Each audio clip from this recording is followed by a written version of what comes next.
je rendrai leur pays aux Français. C'est aux Français qu'il revient de dire qui entre et qui doit quitter le pays.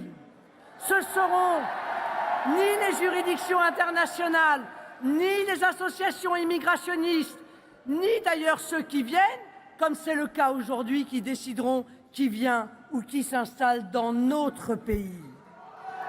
Ce sera aux Français de décider qui est digne de devenir Français et d'avoir le privilège d'entrer dans la communauté nationale. Être Français n'est pas une situation administrative, c'est un honneur. Si la question du pouvoir d'achat vous étreint aujourd'hui, c'est parce que les politiques passées vous ont appauvri, ont effondré les comptes publics et ont même endetté nos enfants pour longtemps.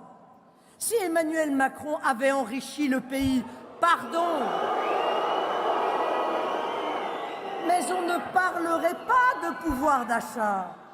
Si à la pompe, vous vous sentez floué par le prix d'un plein, c'est parce que des décisions, notamment fiscales, ont prescrit de vous faire payer l'essence au prix fort.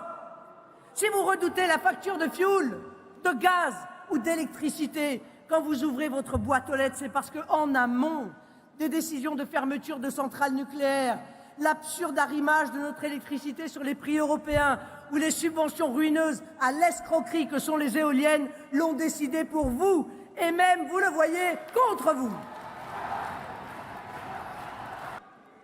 Avec solennité, avec insistance, une très bienveillante insistance, je vous conjure d'aller voter.